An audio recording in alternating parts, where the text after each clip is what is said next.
Yeah, the Dungeness, baby. And he will keep jumbo, baby. Look at that. I don't even have to measure him. We on the board. Nice male Dungeness crab right here. See the thin apron. Ain't too thin because it's a big boy. Let's see.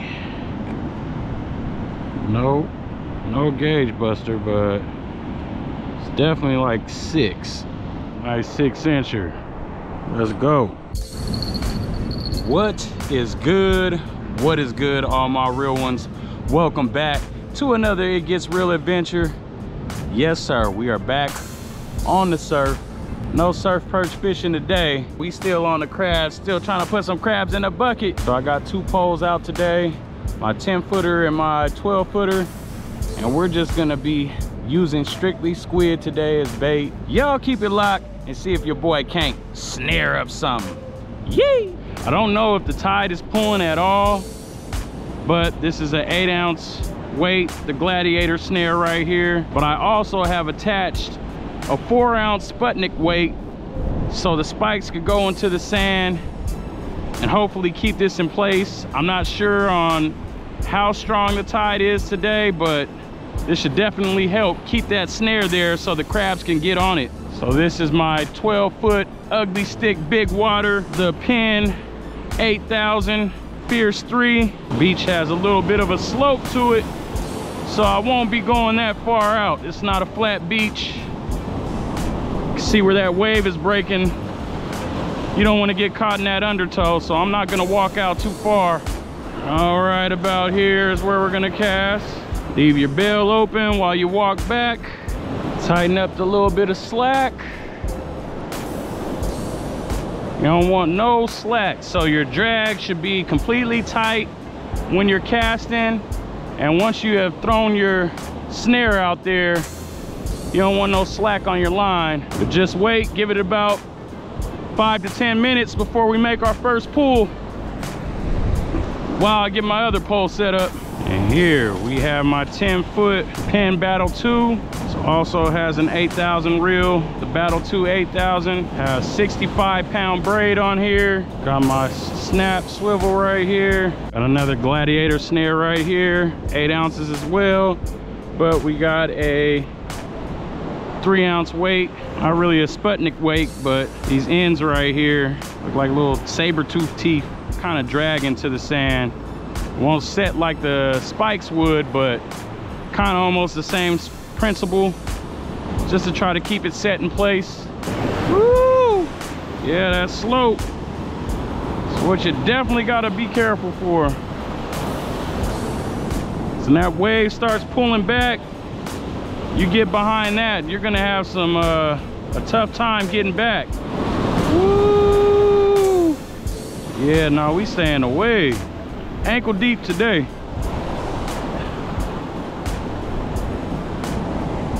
Look at these sand crabs. They all coming up. Dang, I know this is a perchy spot. Sheesh. Okay. Going for it.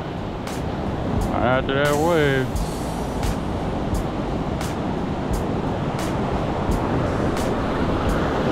Oh yeah, baby.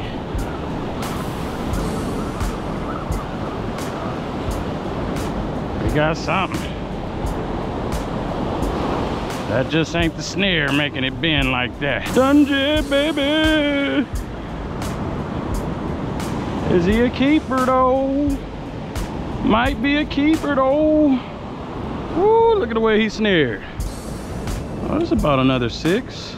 Yeah, 6 inches. He ain't gonna fit in there. He is not gonna fit in there. Look at that. Even with the claw moved right here, he's a little over 6 inches. This is where he has to be. That's where he's supposed to be. But this is where he is. First pull on that pole. You get some better rubber bands for this.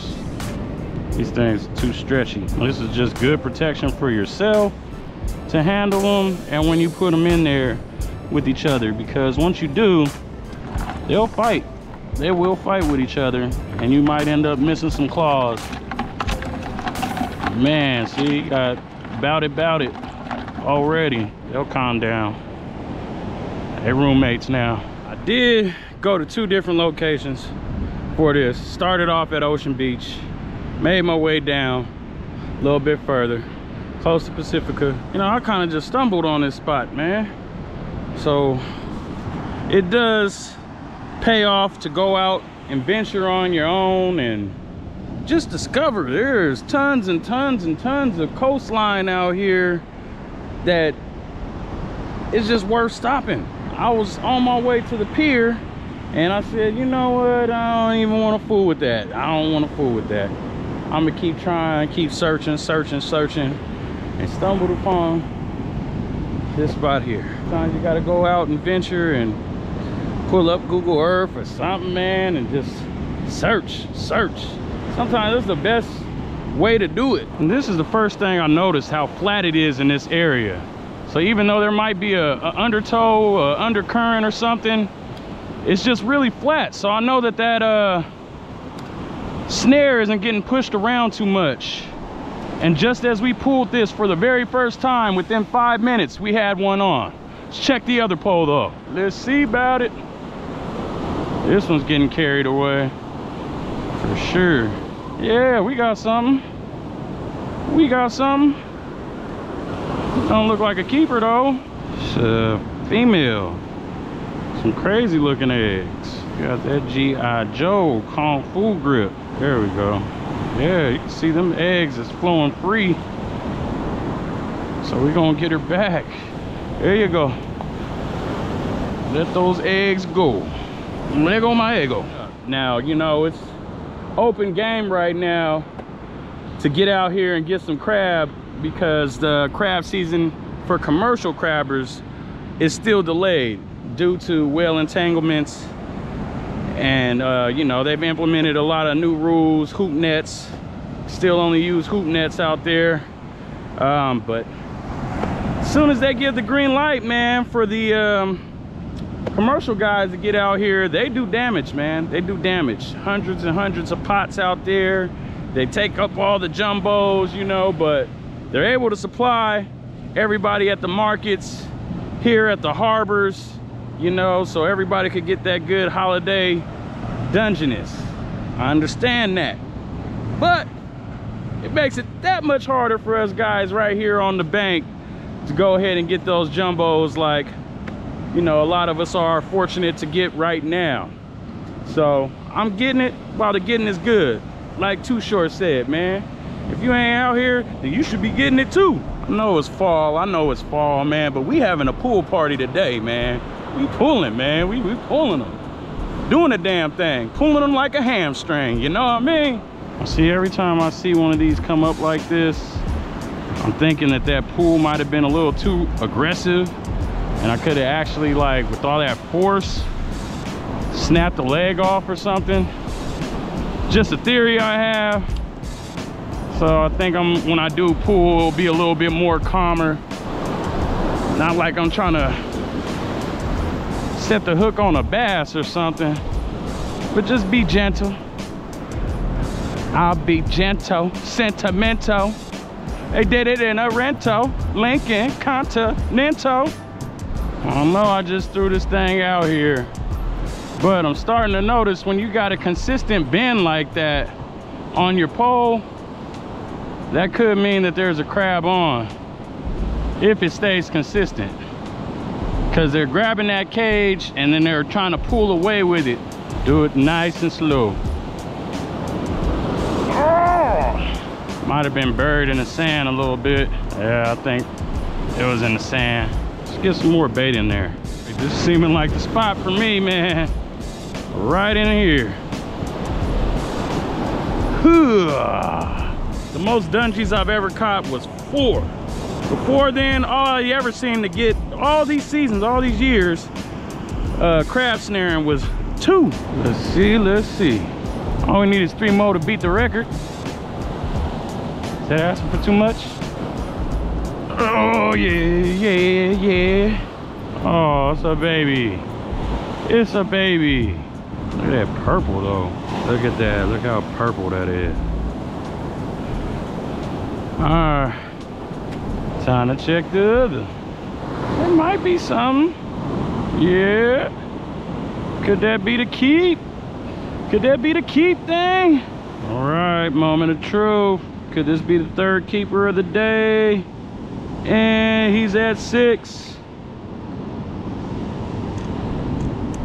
So from here to here, I don't even have to measure it. It's 6. You see that? Another 6-incher. Male Dungy. See the narrow apron right here? Yeah! Ha ha! 2 more. And I broke the record. Man, these are the most cooperative crabs. I'm telling you. These guys have been nice today. It doesn't even make sense. Gonna have to get these guys some more water in there. Okay, that'll do. Whew. Water be getting heavy. That little John, yeah. 3, man, 3.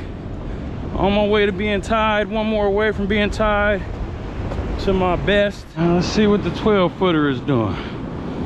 You know, the 10-footer has been getting all the keepers.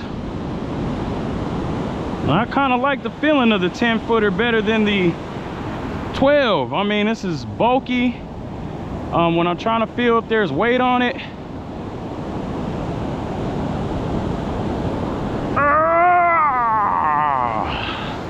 Well, I definitely felt there was weight on it this time. But before, it was really kind of hard to determine if I had a crab on or not. It's a lot easier with the 10-footer. I think we might got another keeper, y'all. Yeah, man. Yeah, man. We at 4, dog. I don't even need to measure this guy. This guy might be like 6.5. I don't even have to have the gauge to know that this guy's a keeper. Like I said, y'all, he's well over. It's almost at 6 1/4. But he's well over the 5 3/4, which is what they have to be legal. And you see he's well over the 6 mark. Another one in the bucket. Been throwing since 7 o'clock this morning. It's now 4 o'clock. Yeah, man, I've been at it. Not bad, not bad. 4-piece and a biscuit. I guess 4 is the new 2 for me, man. Couldn't quite break that 4 today, but hey, I'm getting more than 2. 2 was cool, but now I'm getting 2 more than 2. But we gonna keep trying to get that limit, man. Ain't gonna stop till we get it. And even when we get it, we still gonna continue to get it. But man, that's gonna wrap up this episode of It Gets Real, man. I'll check y'all on the next one. Peace.